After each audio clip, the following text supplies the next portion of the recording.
Buenos días, buenas tardes, buenas noches, dependiendo de la hora en la que estés escuchando este podcast. Sean todos bienvenidos a Comunica Venezuela, en donde de voz a voz llevamos hasta ti toda la información y todos los análisis sobre los procesos comunicacionales en Venezuela.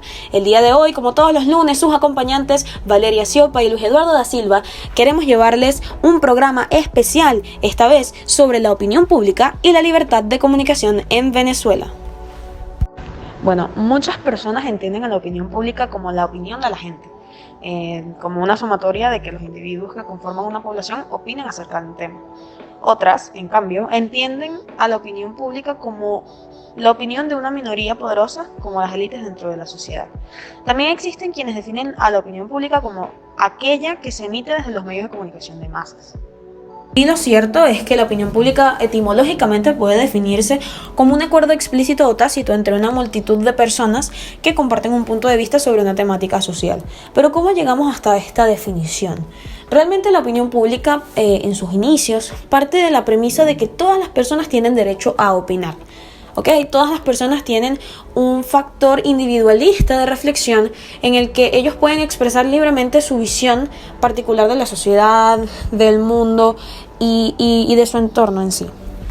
Esto, por supuesto, se ve reformulado y va cambiando con el tiempo, sobre todo a partir del nacimiento de los partidos políticos de masas a mediados de 1900. Es entonces cuando nos acercamos un poco más a nuestra realidad y se pierde un poco ese factor de reflexión individual o de individuo como tal independiente. Y comenzamos a adoptarnos o acercarnos más a una ideología premeditada, usualmente difundida por un partido político. Se puede parecer un poco a cuando vamos a las elecciones y vemos distintas candidaturas, observamos su plan y su proyecto político, sus premisas, y dependiendo de mi visión particular del mundo, yo escojo unirme o votar por esa representación porque siento que me identifica. Pero esto no es un fenómeno exclusivo de la política, en realidad pasa muchísimo y se ve enormemente reflejado en los medios de comunicación.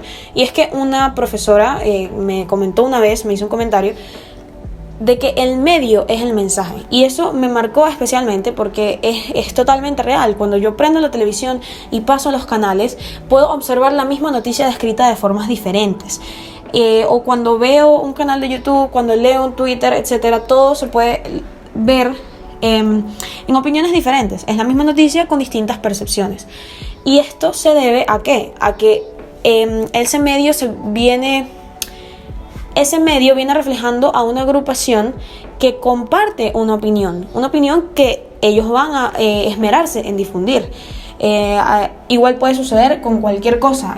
Los deportes, pueden haber medios deportivos que se especializan en un particular equipo de una liga, y entonces van a redactar la noticia. Por ejemplo, si gana el Barça y yo voy a un medio que es totalmente culé, voy a redactar la noticia como un éxito que gana el Barça y como una victoria inminente que logre derrotar a cualquier otro equipo.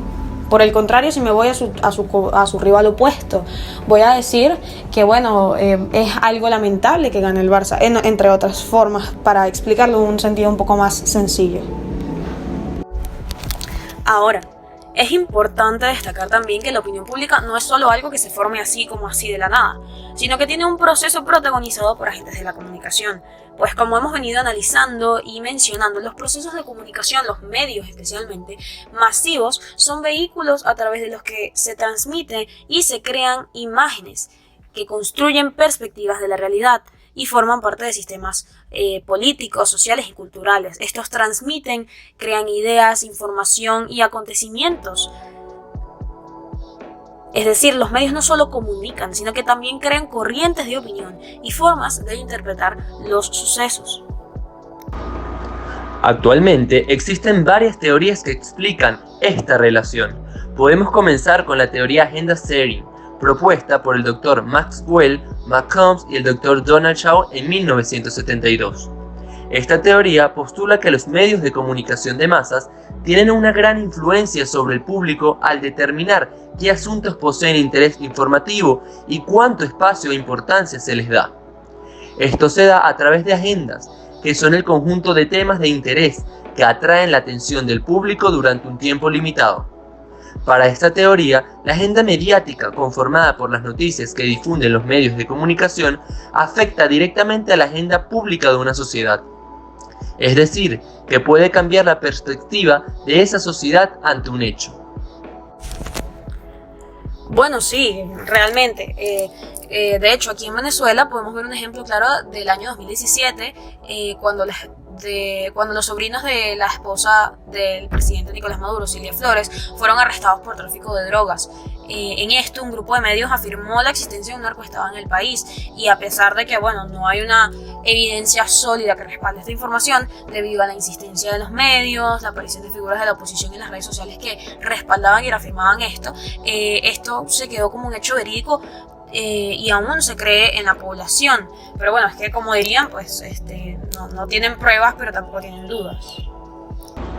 Por otro lado, está la teoría del espiral vacío, creada por Elizabeth Noel Neumann, donde estudia la opinión pública como una forma de control social en la que los individuos adaptan su comportamiento a las actitudes predominantes sobre lo que es aceptable y lo que no.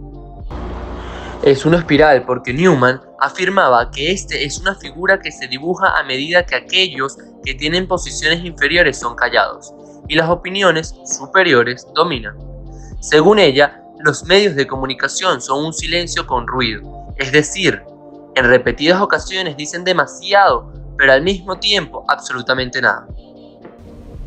En Venezuela, ciertamente podemos identificar a dos bandos políticos muy influyentes en los medios de comunicación, en la sociedad y especialmente en la opinión pública. Sin embargo, gracias al poder de una sobre la otra en los medios, es muy difícil saber con exactitud lo que está sucediendo en el país.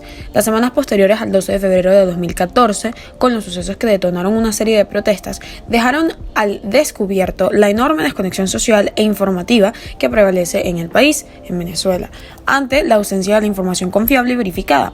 Se ha llenado el vacío con rumores y desinformación oficial, cosa que mayormente se da en las redes sociales. Ahora, con todo este tema, es cierto que no podemos dejar de lado la libertad de expresión en el país. Aquí en Venezuela, la libertad de expresión puede llegar a ser bastante limitada, sobre todo en el aspecto político. Tanto así que se han hecho común las amenazas, el hostigamiento, la persecución y la criminalización contra los periodistas, dirigentes políticos, opositores, activistas de derechos humanos, académicos y líderes de opinión por ejercer su derecho a la libertad de expresión. Solamente en los primeros 4 meses de este año se han registrado más de 150 violaciones contra la libertad de expresión, incluyendo arrestos hacia periodistas o civiles por publicar contenido en sus redes sociales. Y es que ciertamente la opinión pública y la libertad de expresión en Venezuela es un tema bastante complejo de procesar, que puede manifestarse de diferentes formas, y es importante recordar que es un tema en el que hay cientos de factores que se deben tomar en cuenta. Bueno, señores, creo que esto ha sido todo por el día de hoy. Esto ha sido Comunica Venezuela. Nos vemos en una próxima edición. Comunica Venezuela ha sido un proyecto para la materia Sociología de la Comunicación, sección 001, NRC 16950, con el profesor Carlos Guzmán, de la Universidad Católica Andrés Bello, creado por el grupo de comunicadores UCAP 9, conformado por Gustavo Angulo, Valeria Ciopa, Ameliana Rodríguez y quien les habla, Luis Eduardo da Silva. Muchas gracias.